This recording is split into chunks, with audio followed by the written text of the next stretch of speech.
Hi guys, it's me and Joe, Johnny Phoenix and Big Joe from the shop. We're out here doing some testing today for our podcast. And what we're testing is a DB9 Gen 4 versus a 380 LCP2. And we're going to run some different types of ammo to it. We're going to run some self-defense ammo, some brass ammo, and some aluminum steel, right? Right. It's steel. Steel case ammo. We're going to mix it up, see if it works. I've got great high hopes for the gun. I hope it runs well, because if it does, it's a really nice sized pistol and it's priced right.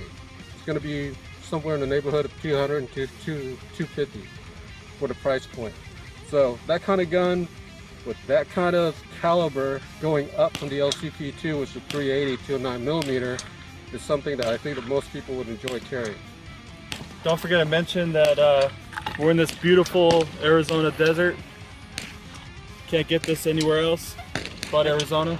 And obviously we're not professionals. Nope. Safety check the guns before we get started. Empty mag.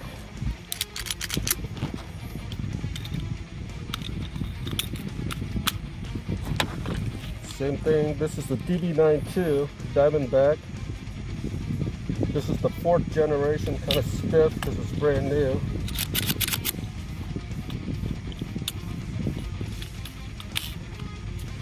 Take a look at the size comparison between the 380 and the 9mm.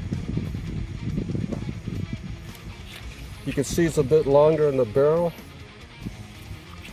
The grips and the width. So you're moving up in caliber at 9mm to a 380, but you're not going up too far in size. It's a great little deep cover gun or backup gun. Excited to see it work. Hope it shoots well. It does have a slide stop, which is hard to actuate with these gloves on, but it's really not a combat gun, so there you have it. That's what we'll be testing. Our first mag, straight out of the box, no lubing, no cleaning, no stripping. On the DB9 got the cellular billet, 9mm. This is 115 grain, just range ammo.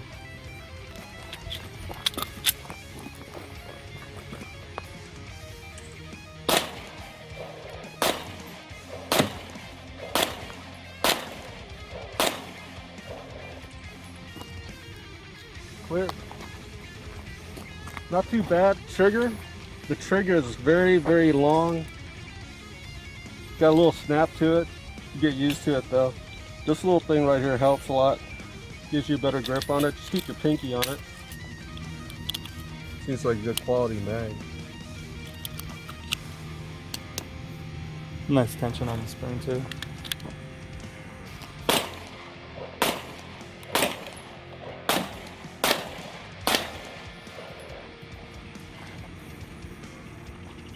It does have a lot of snap, but for something small like that, it's not bad at all. I've shot a lot of guns that are around that size and had a lot more snap, so. I think the extension on the mag really helps. Yeah. You keep your pinky down on it. We'll keep it from muzzle, right? Yeah, nice gun. We should see how it does with the steel case ammo. Let's do it. All right, next we're gonna be shooting some steel case ammo, 115 grain Wolf Military Classic. Let's see how it does with steel case ammo.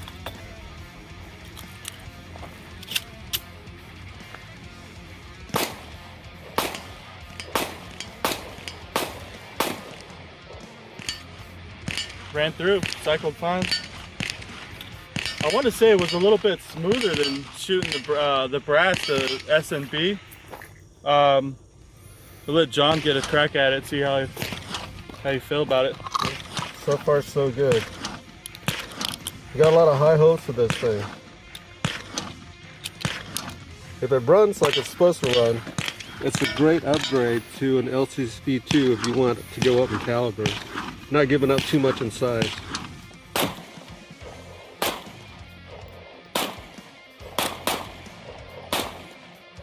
Clear. Double tapped it. Was good on the double tap.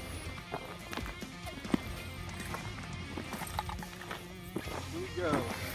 This will be half steel, half brass. Going hot.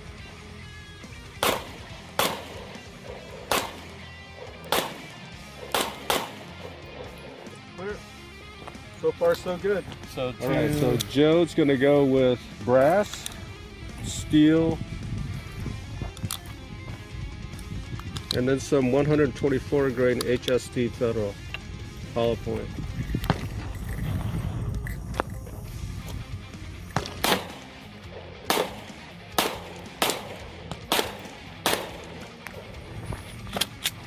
All right, going hot.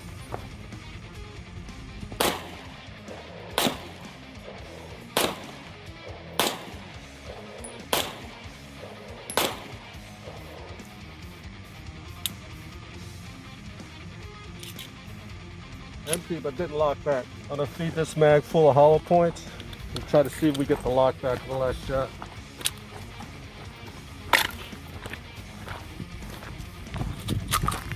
All right, going hot.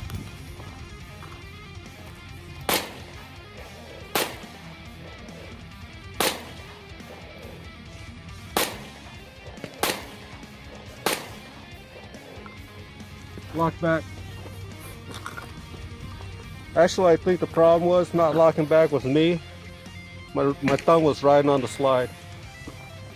And final thoughts on the new Gen 4 DB9 Diamondback deep cover kind of gun.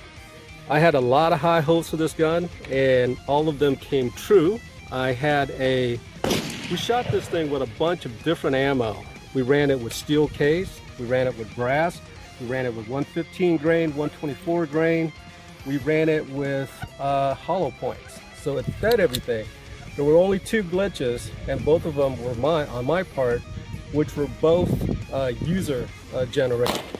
What happened was my thumb was riding on the slide, and it caused the gun not to lock back. But other than that, if you watch on your placement of your thumb, your support thumb, you will not have that issue. It doesn't lock back. So I loved it. I really liked it too. I didn't have much expectation for it. Just the first models of the DP9 that were released, they seem kind of janky to me. This one actually shot nice. Didn't have any hiccups. You know, I didn't have any issues. I really like the fact that it came with the slide stop. I was able to lock back after the last round. That's a big plus for me. A 9mm this small, you expect a lot of recoil, but honestly, it's pretty smooth. I really enjoyed it. Appreciate you guys watching. Be prepared for more videos from us. Log on to www.justappreviews. Check out the tack blog. Also, want to give a big shout out to M&P Guns. They've kind of loaned us to this demo to get this going, just to see the comparison between this and the LCP2. As far as size wise of getting out of that 380 and getting into a 9mm. MSRP on this gun was I think it was like 260 something. M&P Guns had this for about 239ish. It's a great gun if you're looking for your first gun, you know, you want to carry conceal. Highly recommend it. Like I said, wasn't having high hopes for it, but it actually exceeded my expectations, and pretty fun gun to shoot. If you're a trigger guy or gal and you love your triggers to be like 1911s, you're not going to get them at this price point. This is an entry-level gun that's reliable. It's designed, it's not a range gun, it's designed for up close and personal protection. It's a get off me kind of gun, and for that purpose and that role it works perfectly fine. The trigger is super long and you're not going to win any shooting competitions with it, but you can defend yourself effectively with it because it's reliable. It's fed all kinds of ammo. It shoots well for what it is. Like Joe said, I've shot a lot of subcompact 9mm that have more snap to it. And even with the self-defense ammo, this gun recoiled was manageable. That's what I got on it. Cool. It's a wrap.